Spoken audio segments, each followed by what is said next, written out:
mata orang lain, ini hanyalah pensil biasa. Dan di mata dia, itu adalah alat pembunuhan. Dia ingin membunuh wanita ini. Jari terus menghitung.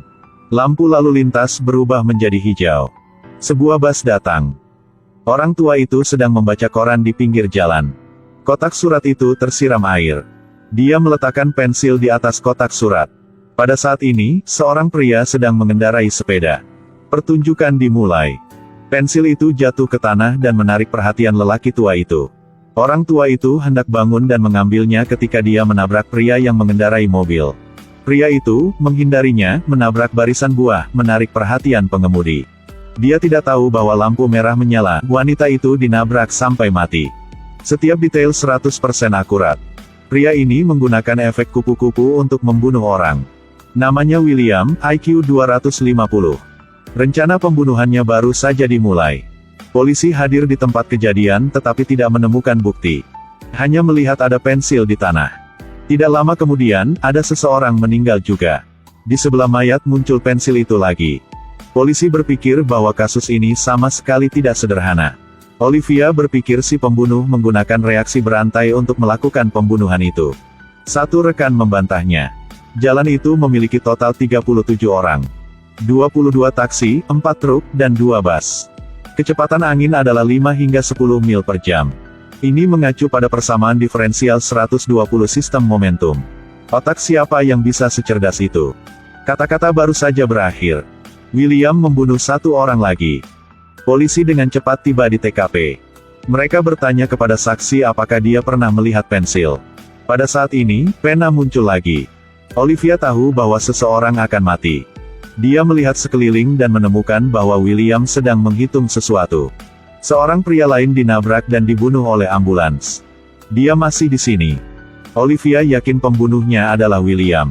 Membunuh satu orang begitu mudah. William bisa membunuh 3 orang hanya dengan satu pena. Ditemukan, dia tidak melarikan diri.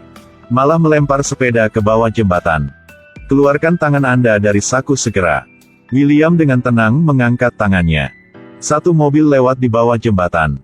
Karena tersangkut di sepeda, itu berubah arah. William menghitung dengan hati-hati dan melompat turun. Pelariannya sukses, polisi seperti mainan bagi dia. Olivia menemukannya. William dulu dirawat di rumah sakit besar. Korbannya semua adalah dokter di sini. Direktur mengungkapkan kepada mereka bahwa William pernah menjadi sukarelawan untuk eksperimen dokter. Sebelumnya, IQ-nya hanya 50. Hanya menjalani 1 perawatan. Dia bisa menulis 1000 angka setelah koma pi. Tapi dia melakukan 5 terapi. Jadi IQ-nya saat ini di luar imajinasi. Setelah percobaan selesai, rumah sakit memutuskan untuk membawanya kembali ke keadaan semula. William tentu saja tidak setuju. Jadi orang-orang yang melakukan rencana ini semuanya dibunuh olehnya. Olivia dan David meninggalkan rumah sakit. William berdiri dan memperhatikan mereka dari jauh. Dia menghitung sesuatu lagi. Dia yakin Olivia akan datang ke rumahnya untuk mencarinya. Benar saja, 2 orang datang ke tempatnya. Orang yang membukakan pintu untuk mereka adalah saudara perempuannya. Adik perempuan itu berkata bahwa William menjadi semakin aneh. Bahkan adik kandung juga tidak mengenalinya. Ini adalah selembar kertas yang dia tinggalkan. Olivia memutuskan untuk pergi ke hotel yang dia tulis di kertas. David bilang kamu lupa bahwa IQ-nya sangat tinggi. Aku yakin dia akan tahu kita datang ke rumah. Bahkan adik dia akan kasih kertas ini ke kita. Bagaimana jika ini adalah jebakannya? Olivia berpikir ini adalah kesempatan untuk menemukan pelakunya, benar-benar tidak boleh dilewatkan. William melihat Olivia datang, dia mulai menghitung lagi. Pria dengan IQ 250 ini dapat menghitung apa yang akan terjadi selanjutnya. Dia mengantisipasi bahwa dalam 10 menit Olivia akan terjadi. Tapi kapan dia baru melakukannya? William menggunakan otaknya untuk menghitung setiap detail. Saat jam baru menunjukkan pukul 4, dia akan memancing Olivia ke persimpangan. Semuanya akan berjalan sesuai rencana. William muncul di jalan. Sengaja membiarkan Olivia melihatkan dia. Dia menghitung waktu yang tepat. Memancing Olivia untuk masuk ke dalam perangkapnya. Ketika Olivia berlari ke persimpangan, jarum jam menunjukkan tepat pukul 4. Menurut perhitungan William, Olivia akan berhenti di persimpangan untuk mendapatkan lebih banyak oksigen. Kemudian akan dihancurkan sampai mati oleh tumpukan batu bata itu. Naskah telah ditulis. William memancing Olivia ke lokasi konstruksi yang terkontaminasi gas beracun. Setiap orang yang datang ke sini membutuhkan tangki oksigen. William berencana lari ke ujung gang. Olivia masih mengejarnya. Siapa sangka Olivia yang berlari ke truk bata tanpa sengaja menghindarinya. William tercengang, dia salah perhitungan.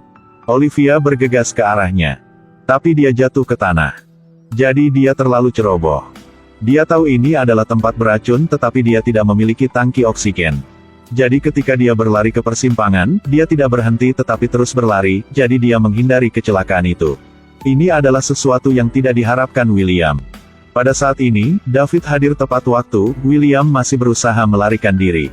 Akibatnya, dia terkena satu peluru di kaki. Akhirnya, si pembunuh telah tertangkap. Awalnya, karena ketidakpekaannya, dia pikir semua orang akan seperti dia. Dia tidak menyangka, Olivia mempertaruhkan nyawanya untuk menangkap dia. Kamu baik-baik saja. William dibawa ke rumah sakit. Tapi terapi restoratif tidak berhasil. Otak dia sepertinya telah berubah menjadi komputer. Angka terus bermunculan di kepalanya.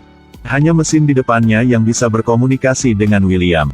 Dia secara emosional tidak berperasaan. Sepertinya IQ yang terlalu tinggi bukanlah hal yang baik. Terlahirlah dengan normal seperti orang lain. Udah jauh lebih dari cukup. Terima kasih dan sampai jumpa.